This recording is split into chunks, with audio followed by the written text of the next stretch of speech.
네, 반갑습니다. 우리 성경 출애굽기 잘하는 말씀입니다. 유명한 말씀. 출애굽기 12장.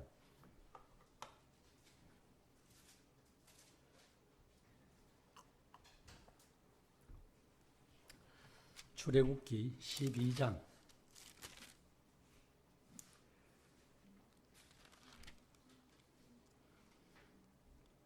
98페이지 제가 몇 절 읽어드리겠습니다.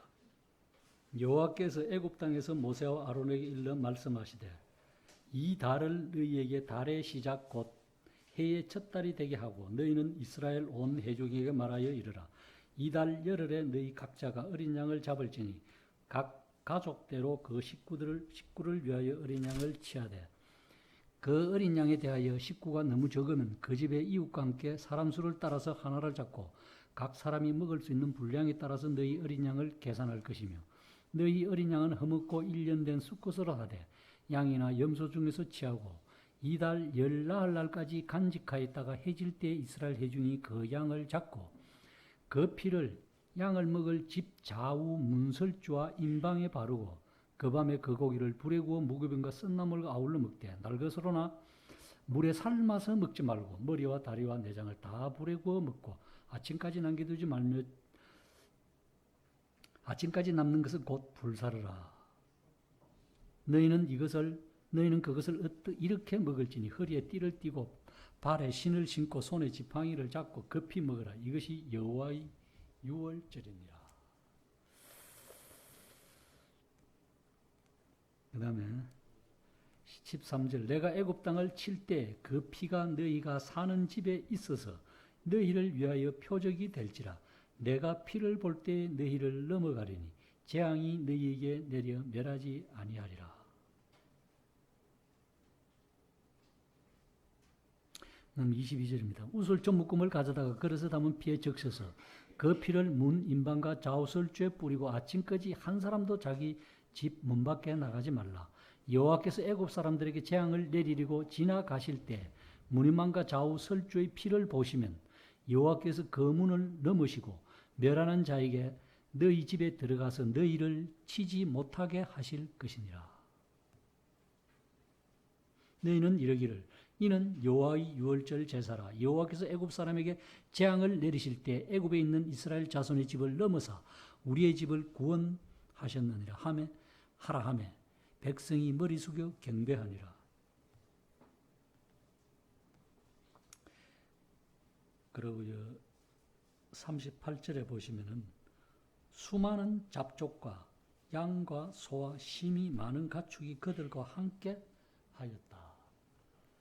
여기 이제 유월절 양, 방금 우리 사회 보는 형님이 그저 주는 은혜, 그저 공짜로 값없이 베푸는 하나님의 사랑과 은혜인데 그것을 따지고 들면 인간 편에서는 조금 수고가 있습니다. 하나님께서는 약간의 조건이 있어요. 뭐냐? 믿으라는 거죠. 내가 이렇게 해줄 테니 이것을 믿고 받으라는 겁니다. 이것이 이제 값없이 주는 조건이에요. 우리 인간 편에서는 아무 값이 없죠. 그냥 평상시 말하듯이 마음으로 믿고 입으로 고백을 하면 돼요. 내가 믿습니다 하고. 그런데 이것조차 안 한다는 것이 참 심각한 문제라는 거예요. 이것이 얼마나 심각한 것을 모르기 때문에 그래요. 왜? 현재에 보는 삶과 현재에 제가 살아가는데 만족하기 때문에 그렇습니다. 내 생명에 지장이 없고 내 육체에 지장이 없고 아무 끄리낌이 없고 부족함이 없고 만족하니까 그냥 보는 대로 이 세상을 살아가는 겁니다. 그런데 이제 사후 세계가 문제예요. 현 세계에서는 만족하고 부유하게 자기 마음대로 이렇게 부족함 없이 살아갈 수 있을지 몰라도 이 사후 세계에 내 영혼이 어떻게 되느냐. 그래서 이 기독교인들이 그리스도인들이 예수님을 믿으라 하는 겁니다. 사후 세계 현재에 만족하고 현재로 끝나는 것 같으면 믿을 이유가 없어요. 동일하게 자기 마음대로 살아가고 육신의 정욕대로 보이는 대로 듣는 대로 쾌활하게 살아가면 됩니다. 근데 그게 아니라 이 땅에서가 다가 아니라 죽고 난 이후에 그 삶 때문에 그렇다는 거예요. 그 방금 읽은 말씀대로 우리가 잘 알다시피 이스라엘 백성들이 그 아브라함한테도 이미 창세기 15절 보면 이야기했습니다. 너희가 이방에 계기되어 400년 동안, 성경이 430년이 나옵니다. 갈라디아서 400년 동안 종살이 하다가 가나안 땅으로 올 것이다. 이렇게 이제 예언을 줬잖아요. 그런데 참 요셉이라는 걸출한 끄진 이야기 안 하겠습니다. 그 인재를 통해서 그 총리 대신하는 그 사람이 살 동안은 이스라엘 백성들이 참 편안하게 살았어요. 그런데 이제 요셉을 알지 못하는 2세대, 2세대인가 3세대인가 모르겠습니다. 좌우전 그 왕이 나면서 이스라엘 백성들을 이제 압제하기 시작합니다. 그것 때문에 이제 이스라엘 백성들이 이제 부르짖어요. 하나님께. 요즘 말로 하면은 기도하는 겁니다. 하나님 앞에 살려달라고, 고통을 좀 없애달라고, 노예 생활 하던 이걸 없애달라고, 한마디로 하면 전화하는 거죠. 하나님 앞에. 자기 아버지가 선택된 민족이니까 아버지 앞에 전화를 하니까 아버지께서 그 전화를 받으시고 누구하고 통화하냐면 모세하고 통화합니다. 모세하고 통화하고 모세 보내잖아요. 그 모세에 가니까 모세도 겸손해갖고 너무 겸손해갖고 내가 뭐 의식한데 이렇게 가서 하겠습니까? 이러니까 니는 말 못해도 된다. 너희 형 준비했으니까 가라 이래. 이제 그런 식으로 하다가 이스라엘 백성들이 이제 애굽을 지금 말하면 이집트 땅입니다. 이집트 땅을 모세를 통해서 이제 홍해를 건너고 가나안 여정까지 가잖아요. 그때 이제 우리 신앙하는 사람들도 마찬가지지만은 안 믿는 사람 편에서도 교훈을 받을 수가 있어요. 뭐냐면은 바로 왕이 10가지 재앙을 내리기 전까지는 절대 안 보내줍니다.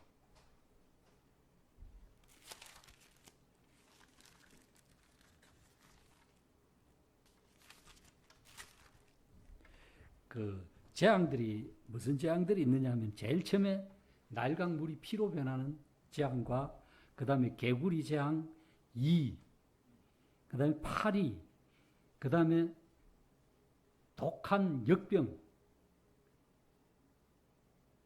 종기, 그 다음에 우박, 메뚜기 재앙, 암흑 어두움 재앙, 마지막이 이 장자의 죽음입니다.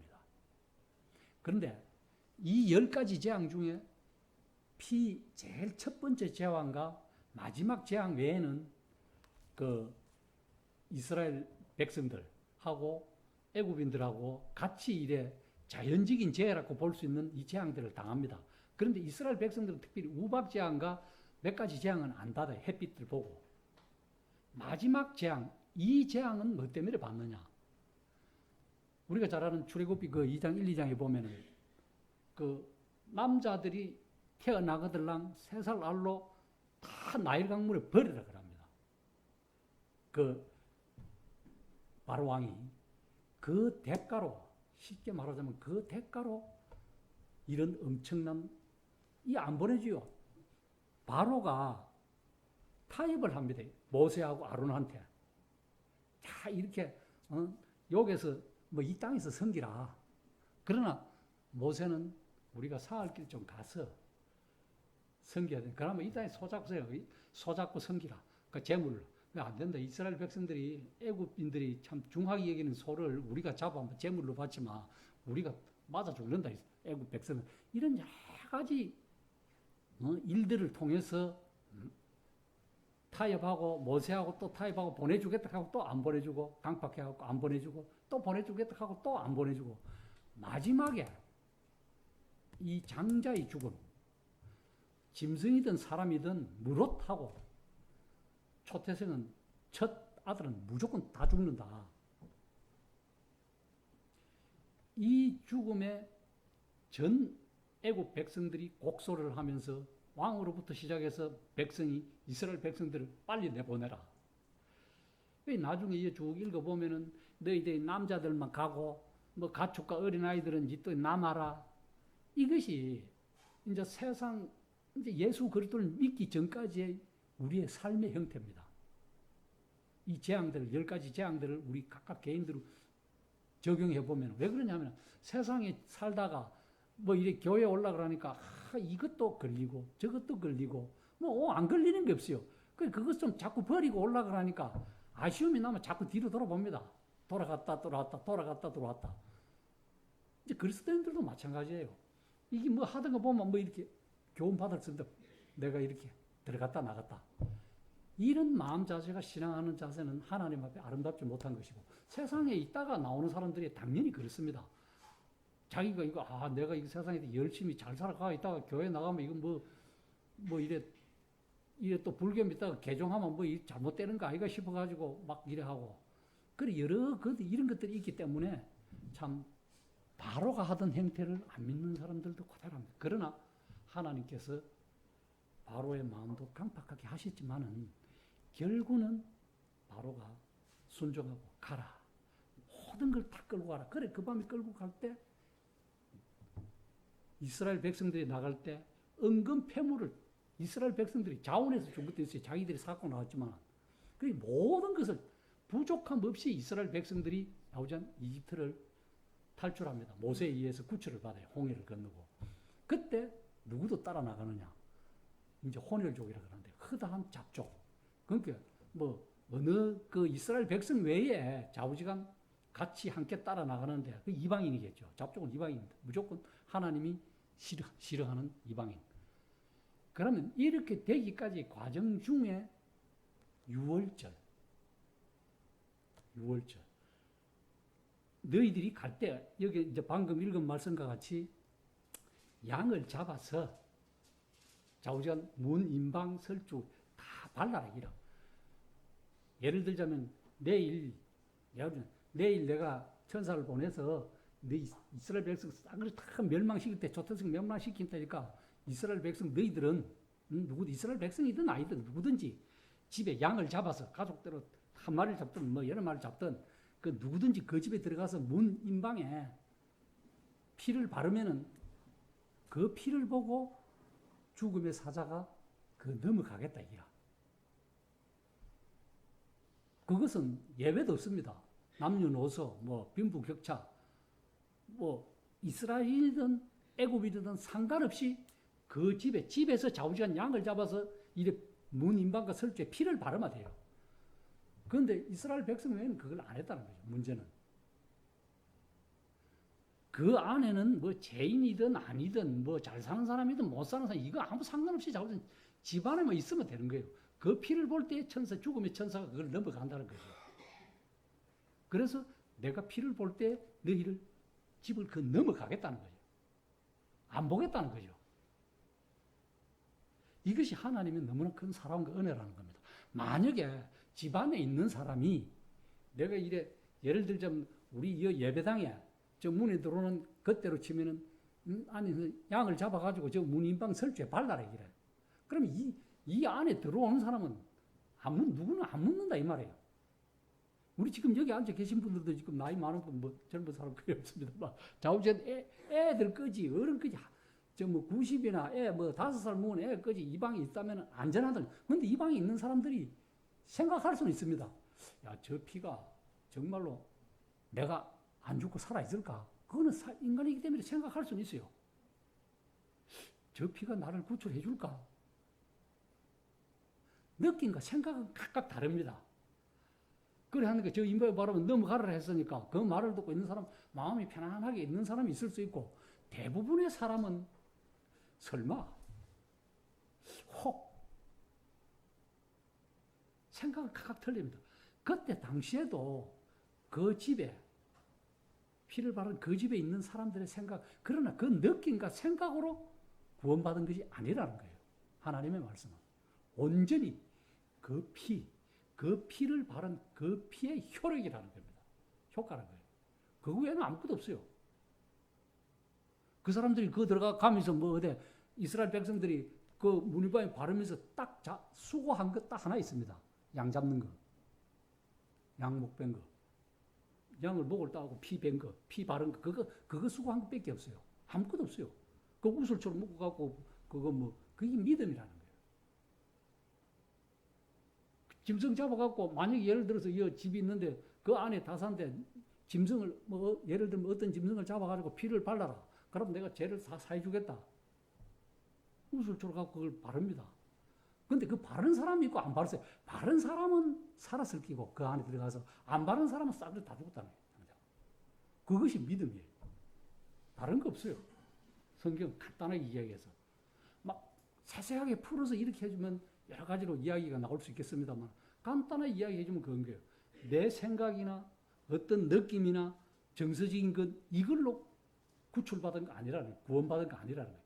단지 그 양의 피. 그래서 어떻게 이야기하는 성경은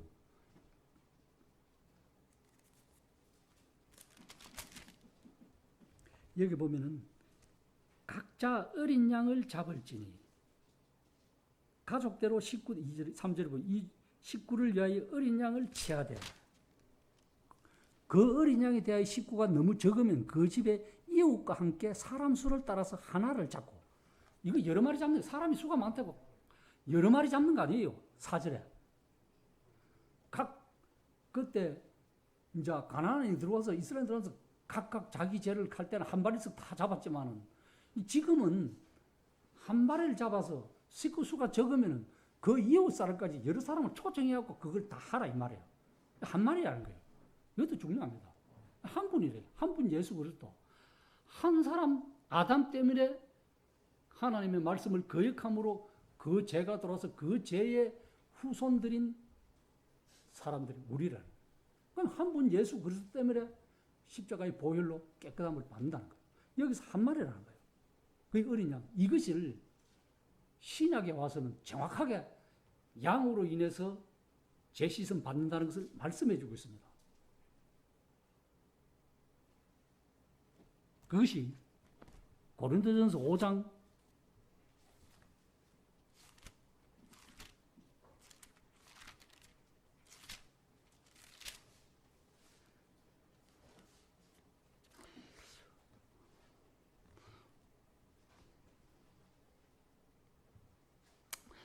5장 5절부터 제가 읽어드리겠습니다. 이런 자를 사탄에게 내어줬으니 이는 육신은 멸하고 영은 주의 나라에 구원을 받게 하려 함이라. 6절입니다. 너희가 자랑하는 것이 옳지 아니하도다. 적은 누룩이 온 덩어리에 퍼지는 것을 알지 못하느냐. 7절 너희는 누룩 없는 자인데 새 덩어리가 되기 위하여 묵은 누룩을 내버리라. 우리의 유월절 양. 이게 여기서 출애굽기 이게 몇천 년 전 이야기인데 출애굽기에 나오는 이 어린 양 유월절 어린 양을 이 신약에 와서는 우리의 유월절 양이라는 거예요. 각 사람 우리의 유월절 양 곧 그리스도께서 희생되신 거예요. 이 양을 이때 이 양을 상징으로 했지만 그림자로 나왔지만 실체가 누구냐? 우리의 유월절 양 예수라는 거예요. 예수 그리스도라는 구세주가 예수 그리스도라는 죄를 없이 해줘. 이것을 확실히 못 박아 사람들 이거 의심할 수 없는 말씀을 주신 거예요. 신약에. 이 양이 무슨 양이냐? 뭐 다르게 이야기할 수 있습니다만은 확실한 제사함을 얻게 하는 의를 얻게 하는 거룩함을 주는 우리의 유월절 양. 사도 바울이 우리의 유월절 양이라고 해요. 그 이스라엘 백성들은 지금도 유월절 기념을 합니다. 정통파는. 왜? 유일무이하게 너희를 이집트에 종되었던 그 노예 상태에서 구출해준, 구원해준 기념일. 그것을 12장 그 일절 첫 달, 첫 해로 삼아 니산월. 다른 책에 보면. 그러니까 한 나온 것은 너희 달력을 너희 삶의 첫 그걸로 태어난 날로 삼아라 이거예요. 그러니까 쉽게 말하면 우리가 교회 와서 교회 들어오는 날이 뭐 그게 아니라 구원받는 날로 너희는 거듭난 날, 그 날을 뭐 잘 모르는 사람도 있습니다. 그 날을 네 생일로 삼아라. 육신에 태어난 날이 아니라 영적으로 거듭난 날, 태어난 날로 삼아라. 이 사람. 다른 말로 표현하잖아요. 이거는 부인 못해요. 성경을 읽고 믿는 사람이라면은 이 유월절 어린 양이 누구냐? 신약에서 정확하게 말씀해 주고 있잖아요. 우리의 유월절 양 곧 그리스도다. 그리스도가 십자가에서 희생됐다. 뭐 때문에 희생됐냐? 문인방에 피 발라갖고 그 안에 있는 사람들이 완전히 살아있듯이 너희가 오늘날은 예수 그리스도의 돌아가심, 너희 죄를 위하여 돌아가신 그것을 믿으면 산다는 거예요. 그 영원히 산다는 거예요. 그냥 뭐 이 땅에 너희 믿을 때만 사는 것이 아니라.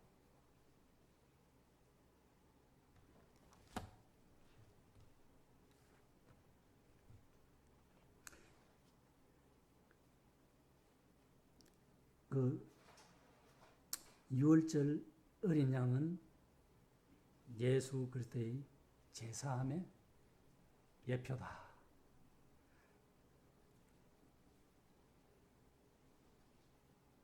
그리고 우리가 또 잘 아다시피 애굽은 세상이라고 표현하잖아요. 영적으로. 이집트. 바로는 사탄의 모형이라고 생각하면 됩니다. 모세는 그 인도한 예수 그리스도의 예표라고 상징이라고 보시면 됩니다. 하나님께서는 이 사람들을, 모세도 그래요. 어떤 환경에 어떤 지역에 있든지 그 사람을 준비시켜서 사용하십니다. 모세를 보면 그래요. 요즘 말로 하면 모세는 노동운동 같은 얘기예요.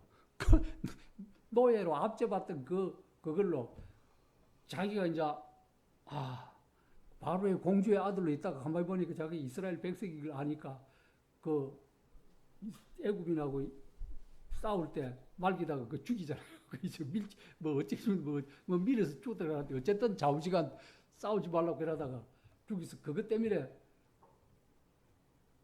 나중에는 알아가지고 미디안 광야를 40년 동안 가서 애굽 생활 화로운 공주의 아들 참 버금간데 막 화롭게 살던 40년, 광야 40년, 미디안 광야에서 미디안에 그 목자하면서 양치면서 그 다음에 이스라엘 백성 40년. 참 이 40년이라 하는 세월이 어떤 세월인 건 모르겠지만 하나님께서 그렇게 모세를 이미 이스라엘 백성들을 위해서 하나님은 오늘날도 마찬가지입니다. 하나님께서는 특별한 하나님의 쓰임을 받는 사람들은 하나님께서 준비시키세요. 내가 뭐 이거 하겠다 어떻게 하겠다 되는 것이 아닙니다. 최소한 구약이나 신약을 봐도 그래요. 내가 하고 싶다고 내가 요한복음이나 주님께서 제자들은 내가 너희를 택하여 세웠다는 거예요. 우리가 먼저 사랑해서 우리가 먼저 믿어서 그런 것이 아니고 하나님의 사랑이 너무나 긍휼히 여기 불쌍히 여기서 내가 너희를 먼저 사랑하기 때문에 그 위에 사랑받은 너희가 나를 사랑했다 이거죠. 그렇잖아요. 우리가 아무도 모르는 사람을 먼저 사랑하고 뭐 대시할 수 있겠습니까? 하나님 편에서 먼저 인간을 사랑하셨다는 것이 큰 은혜와 사랑이라는 거예요. 그 사랑을 알고 느낀 사람은 더 큰 사랑을 하겠죠. 더 섬기고 더 잘할 것입니다.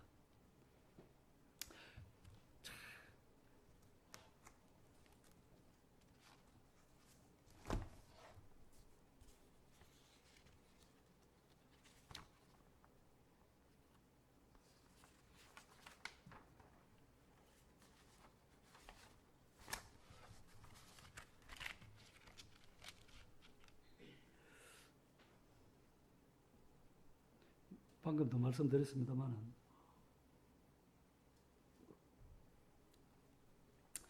이 출애굽기에서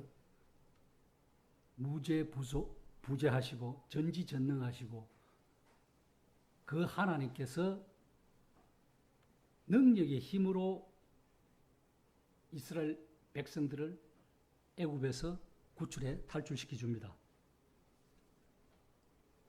그 탈출하고 그거 하기 전에 먼저 양의 피로 대속받아야 했다는 거예요. 쉽게 말하면 우리가 세상에 있을 때 예수 그리스도의 피로 구속함, 속량함을 먼저 받아야 된다는 거예요. 이것이 구원, 하나님께서 인생들을 향한 구원 계획입니다. 참 좋잖아요. 그 고린도전서 그 5장 7절 말씀이, 하반절 말씀이 너무 좋은 거예요. 우리의 유월절 양, 곧 그리스도께서 희생되었다. 어디서 희생되었느냐? 갈보리 십자가 언덕에서 왜 돌아가셨느냐? 그 성경에서 말씀해주고 있잖아요. 우리가 너무나 잘 알아요. 구약에 이사야 53장 4, 5, 6절에 보면 그렇게 표현하고 있습니다.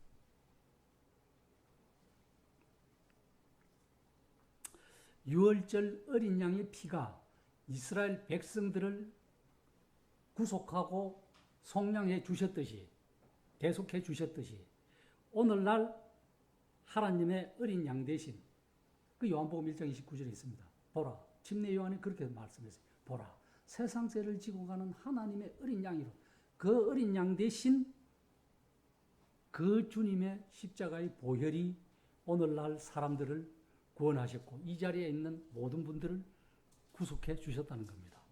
그것이 우리가 잘 아는 베드로전서 1장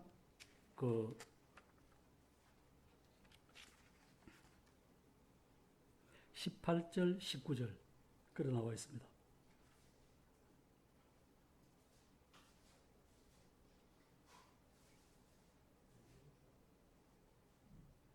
베드로전서 1장 18절, 19절.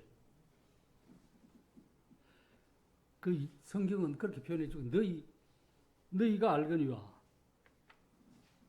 우리가 우리의 조상에게서 이래 풍습대로 이래 전해내려온 이런 헛된 것에서 속량받은 것은, 구속함 받은 것은, 대속받은 것은 은이나 금같이 뭐 세상 일의 물질 이런 거 도덕적인, 윤리 도덕적인 것으로 받은 것이 아니라 오직 흠없고 점없는 어린 양의 피, 보혈로 된 것이다. 이렇게 정확하게 표현해 주고 있습니다.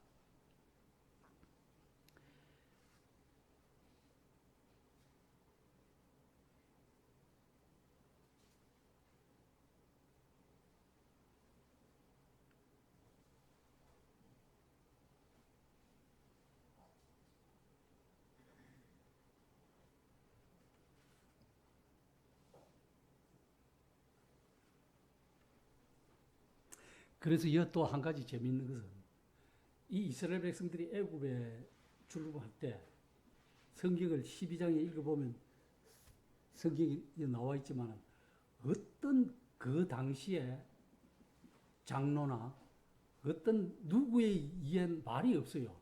하여튼 쉽게 말해서 어떤 성직자에 의해서 제사장이나 아론계통의 제사장이나 뭐 어떤 사람들에 의해서 여기에 집에 그랬다는 소리가 없습니다. 이 중요해요.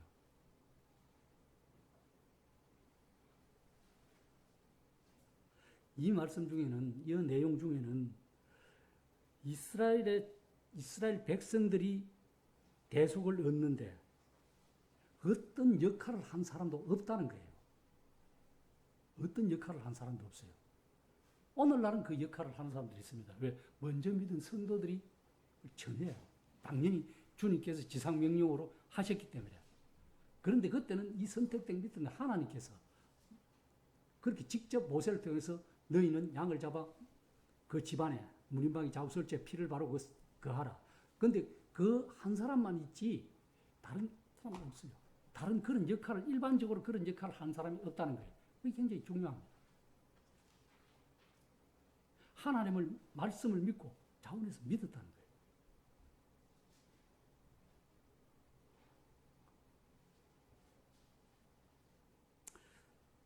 그래서 그 피를 볼 때 어린 양을 죽여서 그 피를 그 피를, 보혈을 문, 임방, 좌우, 서치에 바를 때 우리가 잘 아는 그 12장, 출애굽기 12장 13절에 있는 말씀과 같이 내가 피를 볼 때 너희를 넘어가리니 재앙이 너희에게 내려 멸하지 아니하리라.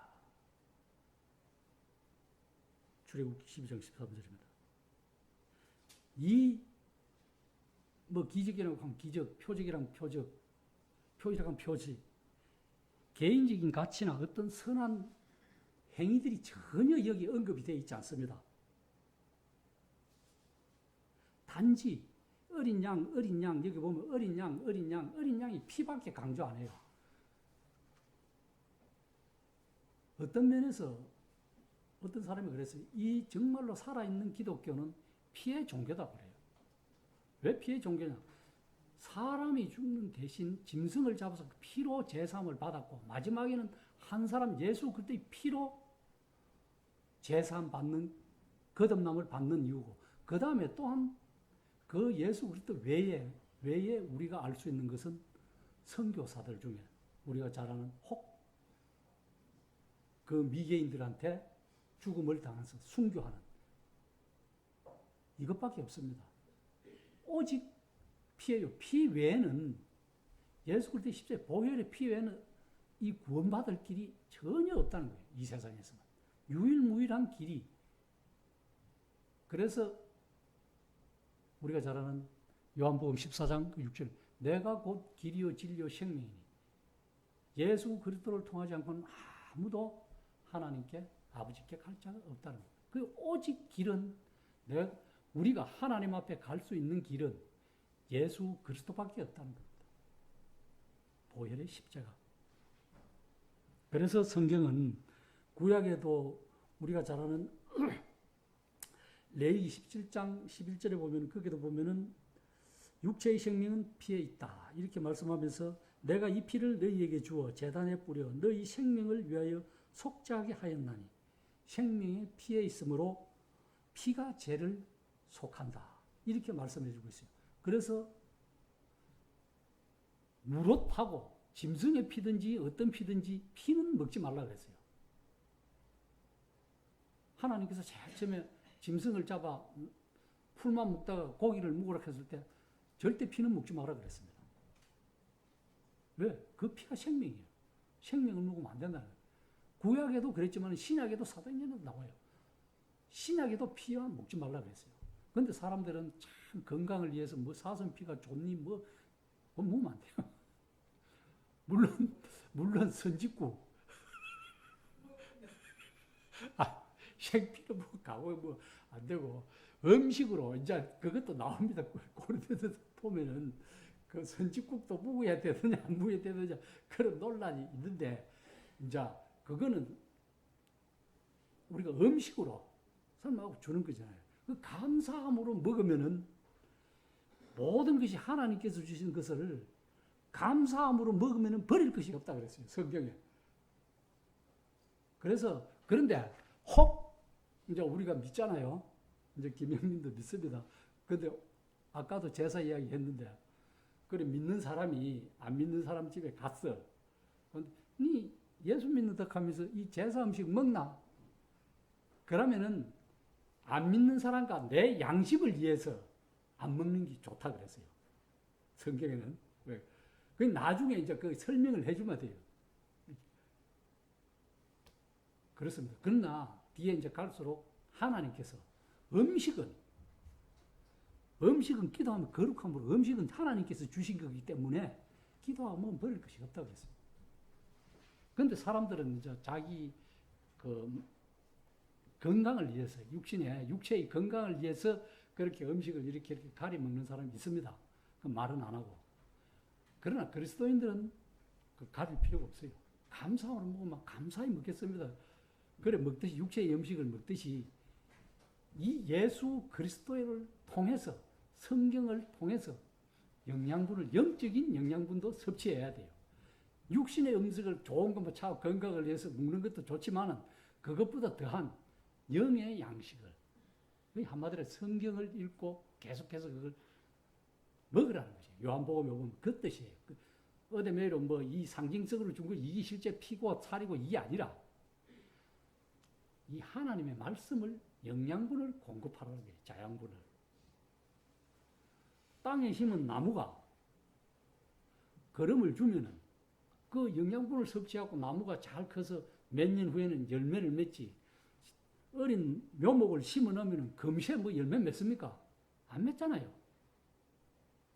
인생도 마찬가지고 하나님을 믿는 사람도 마찬가지예요. 금세 믿는다고 금세 그 사람이 훌륭한 사람이 되고 뭐 본래부터 인격이 그런 사람들은 그럴 수 있겠지만은 안 그렇다는 거예요. 그래서 성경에서도 보면 주님도 그 열매를 보고 그 나무를 안다 그랬어요. 제가 이 말하기는 좀 부끄럽습니다만 그렇다는 거예요. 이스라엘 민족이 절대 구원받을 만한 위치에 안 있었습니다. 이 하나님의 은혜라는 거예요. 사랑이라는 거예요. 그거 아니면 절대로 없습니다. 그 우리 성경 한두 구절만 보고 마치겠습니다. 제가 읽어드릴게요. 참 이스라엘 민족이 구원받을 만한 위치와 그런 믿음도 없음에도 불구하고 구원받았고 그 구원은 일부분적인 구원이 아니라 완전한 구원이라는 거예요. 그 성경은 구약에 쓰고 신약에 쓰고 말씀해 주고 있습니다. 특별히 신약에서 그렇게 잘 말씀해 주고 있어요. 그 우리가 히브리서 여기서 완전한 구원, 그 구원을 히브리서 7장 25절에 보면은 그러므로 자기를 힘입어 하나님께 나아가는 자들을 온전히 구원하실 수 있으니 이는 그가 항상 살아계셔서 그들을 위하여 간구하신다. 히브리서 7장 25절. 자기를 힘입어 누구를? 예수 그리스도를 힘입어 하나님께 나가는 자는 온전히 구원하실 수 있다는 겁니다. 히브리서 7장 25절에 그 다음에 우리가 잘 아는 히브리서 9장 12절에 보면 염소와 송아지의 피로 아니하고 오직 자기 피로 누구냐? 예수 그리스도의 피로 영원한 속죄, 영원한 대속.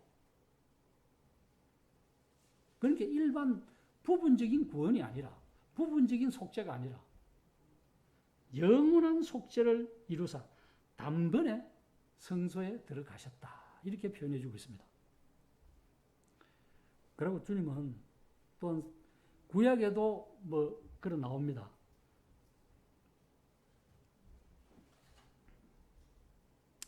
또 히브리서 10장 14절에 그가 거룩하게 된 자들을 한 번의 제사로 영원히 온전하게 했다. 이렇게 표현해 주고 있고요. 말씀해 주고 있고. 우리가 잘 아는 그럼 이 죄는 우리 인생은 살아가면서 내가 죄 지었으면 생각이 나고 기억도 나지만은 하나님께서는 절대 우리 죄를 기억 안 한다 그랬어요. 그 구약 성경에 나옵니다. 구약 이사야 43장 25절에 보면은 나 곧 나는 나를 위하여 네 허물을 도말하는 자니 이사야 43장 25절에 보면은 네 허물을 도말하는 자니 깨끗이 벼룩박에 낙서 있는 것이 지우는 것이 지어준다. 네 죄를 우리의 죄를 기억하지 이스라엘 백성들의 죄를 허물과 죄를 기억하지 아니하리라. 구약에도 그랬고요. 예레미야 31장 34절에도 보면은 하반절에 보면은 악행을 사하고 다시는 여기 단어가 중요합니다. 다시는 그 죄를 기억 안 한다 그랬어요. 이스라엘 백성들의 죄를 다시는 악행과 모든 허물을 다시는 기억 안 해준다. 기억 안 한다 하나님께서. 예레미야 선지자를 통해서 그렇게 말씀하셨고 이 말씀들이 신약에도 그대로 적용되어 있어요. 히브리서 8장 12절에 보면요. 그렇게 표현해 주고 있어요. 내가 그들의 불의를 긍휼히 여기고 그들의 죄를 다시 기억하지 아니하리라. 다시는 기억하지 않아요. 히브리서 10장 17절에도 그들의 죄와 그들의 불법을 내가 다시 기억하지 아니하리라. 이 말씀들이 하나님께서 우리에게 해주신 말씀이에요. 우리 인간은 뭐 잘못하고 이러면 시시때때로 기억나고 합니다. 그러나 하나님께서는 완전히 도말해 주신 거예요. 흙판에 글씨 써갖고 이거 지우면은 분필로 써놓은 거 지우면 깨끗이 지워지듯이 없습니다. 이 벽에 낙서해놓은 거 페인트로 싹 지우면 깨끗이 되지 않습니까? 우리의 죄를 예수 그리스도의 피로 깨끗이 갈아주신 거예요. 깨끗이 덮어주신 거예요. 없애주신 거예요. 그것을 기억 안 한다는 말씀이에요. 하나님께서는. 거기 죄 있어요? 없어요? 죄 없잖아요. 우리는 인생이 살아가면서 우리가 하나님을 붙들고 있는 것이 아니라 하나님께서 우리를 붙들고 계신다는 거예요. 저번 일주에 정인님 말씀해 주셨잖아요. 내가 믿는다고 해서 하나님 손을 붙들고 있다 하지만 실제는 우리는 놓고 살아갈 때가 많아요. 그러나 하나님께서는 강력한 능력의 오른팔로 딱 붙드니까 안 나요. 나는 이렇게 팔을 놨습니다. 하나님의 팔은 붙잡고 있다는 거예요. 우리를. 이게 굉장히 중요해요. 이게 믿음이에요. 아이고 하나님 팔을 놓으면 절대 그럴 일이 없습니다. 그것이 요한복음 10장 28, 29, 30절 말씀입니다.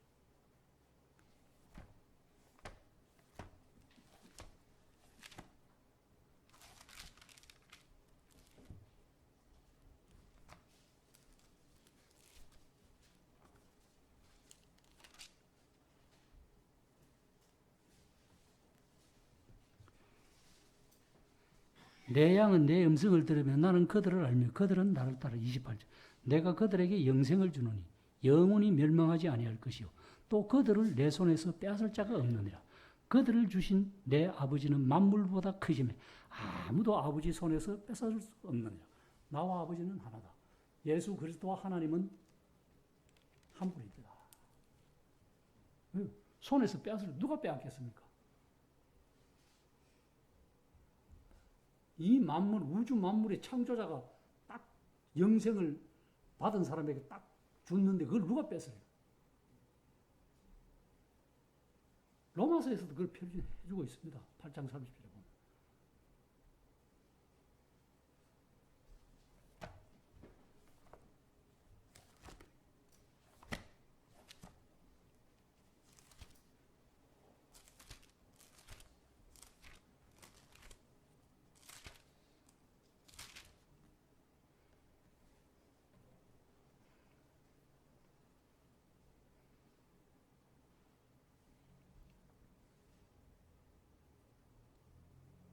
또 미리 정하신 그들을 또한 부르시고 부르신 그들을 또한 의롭다 하시고 의롭다 하신 그들을 또한 영화롭게 하셨다. 이 영화는 장차 언젠가는 될 겁니다. 지금은 아니지만 세상에서 우리를 부르신 우리를 부르시고 우리를 세상에서 불러 구원시켜 주시고 부르신 우리를 의롭다 하시고 의롭다 한 우리를 장차 언젠가는 영화롭게 해준다. 이거는 말로 표현할 수 없는 영광이죠. 이 땅에서는 우리가 지금 큰 체험을 못 느끼지만은 장차 어떻게 영화롭게 해주실지는 하나님만이 아십니다. 성경에 가끔 이렇게 표현되어 있지만 그걸로는 부족하다는 거죠.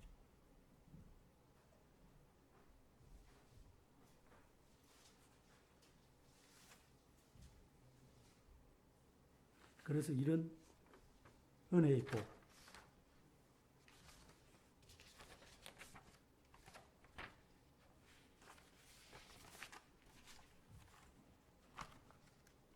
그래서 성경은 어떻게 표현해 주냐? 성경은 다르게 표현했습니다. 피 흘림이 없은즉 사함이 없다. 성경에는요, 사람들은 그렇게 말할 수 있어요. 다른 걸. 피 흘림이 없었더라면은 내가 너희를 넘어가리라는 이 행동 자체도 없었을 것입니다. 왜냐? 피 흘림이 없으면 죄사함이 없기 때문에 그런 말씀을 하는. 내가 피를 볼 때 넘어가리라는 거예요.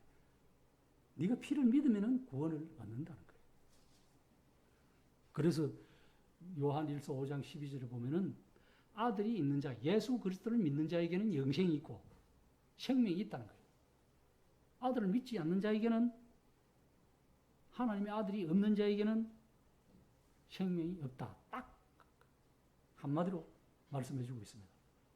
그 이런, 우리가 잘 아는 이런 허물의 사함을 받고 자신의 죄가 가리워진 자는 뭐라고 했냐면 복이 있다는 거예요. 시편 32편 1절에 허물의 사함을 받고 죄가 가리워진 자, 복이, 생명이 복이라. 우리가 예수 그리스도로 인해서 예수 그리스도와 함께 예수 그리스도를 중심으로 모여서 오직 예수 그리스도만을 위해서 섬겨가는 삶, 이것이 진정 행복한 삶일 것입니다. 우리 모두 다는 이런 삶을 살아가고 있으면서도 또한 세상에 보이는 이생의 자랑과 안목의 정욕과 육체의 정욕대로 혹 살아갈 때가 있지만, 그럼에도 불구하고 우리를 이런 은혜와 은총으로 대해주시는, 허물의 사함을 받고 죄의 가려움을 받는 이런 행복한 삶을 살아갈 수 있으니 참으로 감사를 드리게 됩니다.